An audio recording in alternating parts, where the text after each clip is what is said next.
This is the Little Moments Count radio podcast, created in partnership with community radio stations throughout Minnesota. Each episode, you'll hear interviews with early childhood experts on how to support the important brain development that takes place in the first 1,000 days of life, just through little moments every day. Learn more at littlemomentscount.org/podcast. FM 89.9 KMOJ. Good afternoon, ladies and gentlemen. Walter Q. Bear Banks Jr. got you on the afternoon drive. And what takes place round about this time is Little Moments Count. Letting you know that this episode of this afternoon's drive is presented in partnership with Little Moments Count and Minnesota Public Radio. Also letting you know that Little Moments Count is a statewide collaborative focusing on helping parents and caregivers learn about the importance of brain development in the first 3 years of a young one's life. Nearly 80% of brain growth happens within the first 1,000 days of a small person's moments of interaction. When we're talking playing, reading, singing, and the list goes on of that path of movement and body thought patterns. Now, within that, if you like a copy of this afternoon's segment, you can always visit at littlemomentscount.org. This afternoon, we got none other than Mr. Brandon Jones. I'd like to say good afternoon to you, and how are you feeling? Good afternoon. I'm feeling well. How are you? About 6'3" and cold chilling. A good day like today to find some place to chill. All right, love it. For the listening audience, can you give us just a little bit about yourself? Because I got a big, long list of accomplishments when it comes to things that you have done. So just introduce yourself to the listening audience so they can get a little insight of who you are. Oh, absolutely. My name is Brandon Jones. I am the executive director of Minnesota Association for Children's Mental Health. Born and raised in Twin Cities. I'm from St. Paul.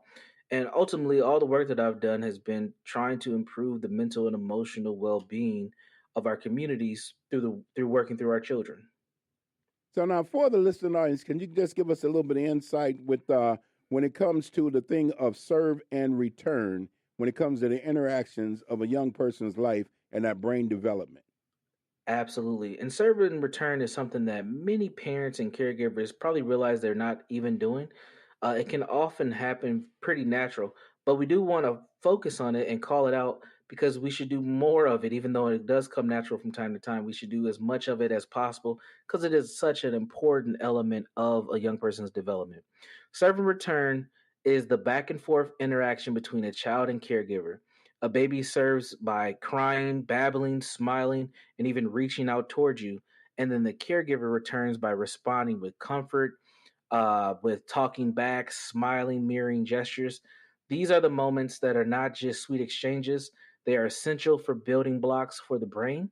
Each interaction strengthens the natural pathways, helping the brain wire itself for communication, problem solving, and emotional regulation. So without consistent serve and return, those pathways can be weakened and they can not develop fully to their highest potential.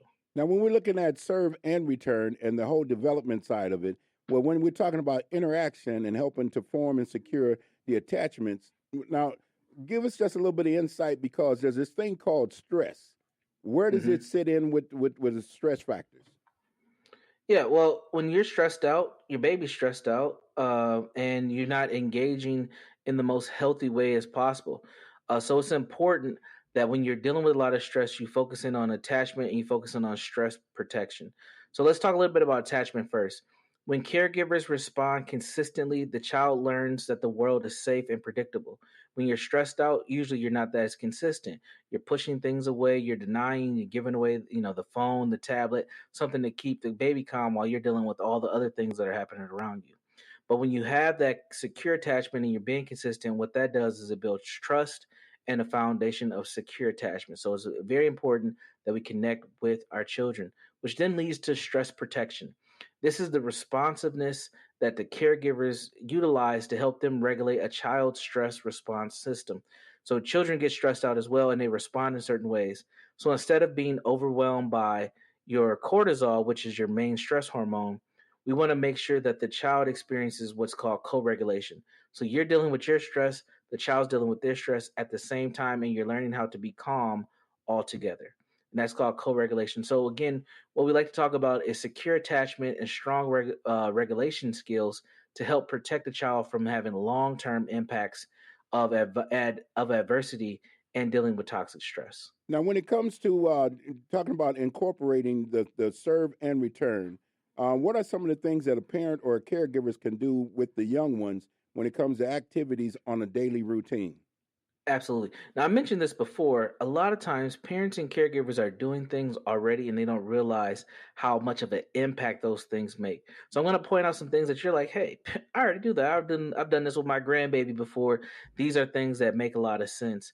But I want to encourage you to keep doing these things and to focus in on how you're doing these things as you go. The first thing is talking during routines. When you are changing a diaper, talking about, I'm changing your diaper, I'm keeping you clean. When you're making meals, when you're doing bath time, narrating those things is very important. Pause and let the child coo or react and respond as you're talking through those normal routines. Things like making eye contact, smiling and mimicking facial expressions. When the child looks at you, you look at the child. Things of that nature. That eye contact is very important. Following the lead. Sometimes the baby may point or show interest in something. What you can do is name it. Oh, that's a light or that's a doll. And you can describe it and you can engage with it as well. So letting the baby discover what's around them and you following suit in that discovery as well. So, Playing peekaboo or singing, those are all good things as well. Go ahead. no, go ahead and finish because I'm coming right behind you. All right. Well, peekaboo, right? Remember peekaboo? Peekaboo singing. We know we got some folks we love to sing. Some folks can't sing, but that shouldn't stop you from engaging with your child. And then the last thing that we always talk about, but I think we don't do enough of, is reading with our children, reading together. So even infants can benefit from hearing rhythm and tones and language and pointing at pictures.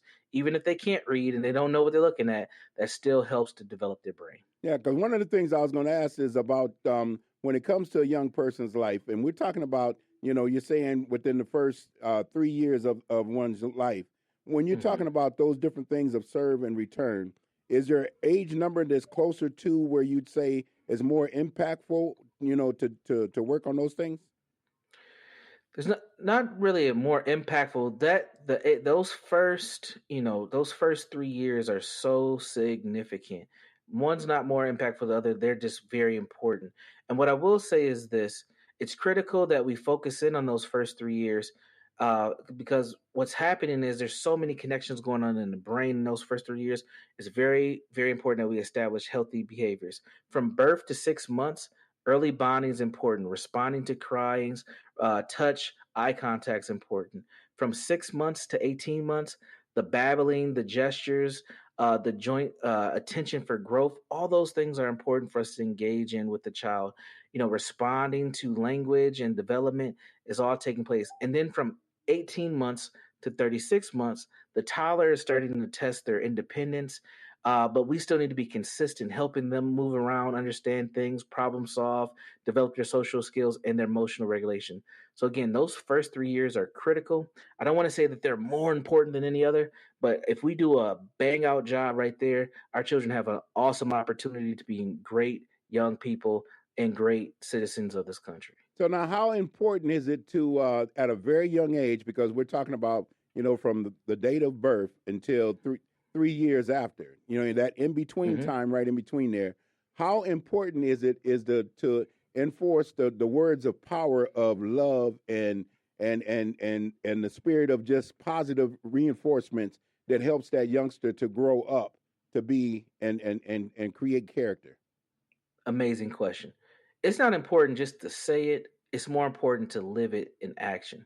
Children pay attention to what we do more than what we say. Doesn't mean don't say it, do both. But showing that love, being consistent, being attentive, using that eye contact, using play, using connection, all those things are going to help propel your child to being the amazing person that they are destined to be. And it all starts with us being great parents, caregivers, neighbors, and family members, people who care, connecting with our babies. And one last question, because this one is the left side, right side, because of the music industry and that aspect of it, and just conversations and families and the loudness, the quietness, of just being family and in a house or outside at a barbecue. How important is it for the little ones to not have so much loudness in their ears at a very young age? Does that have any impact? Great question. There needs to be balance, right?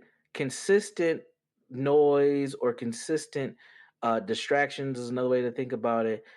It can have an impact, but there needs to be balance. There's times for silence. There's times for noise to be minimized and things not to be so loud. But that consistent loudness definitely can raise anxiety. It can keep your cortisol levels high because it can bring up levels of stress that may not necessarily need to be there. So having balance for children is very important. When it's time for nap time, keeping things quiet, keeping things cool, dark, is very important. But all kids need balance. Anything too much of anything may not be good. There we go. Ladies and gentlemen, once again, Mr. Brandon Jones, I want to say thank you very much for the time and opportunity once again to speak with you. If someone would like to get in contact with you or find more information, is there a website or number? How can they get in contact with you? Yeah, absolutely. If they want to get in contact with me, just go to my organization's website. That's macmh.org. That's macma.org, mhcmh.org. No doubt. Ladies and gentlemen, also you can lock in at littlemomentscount.org/podcast. And you can check in on that website as well. It's FM 89.9 KMOJ. Again, I'd like to say thank you very much for the time and the opportunity. Thanks for listening to the Little Moments Count radio podcast in partnership with community radio stations throughout Minnesota. You can find the Little Moments Count radio podcast wherever you get your podcasts and at littlemomentscount.org/podcast.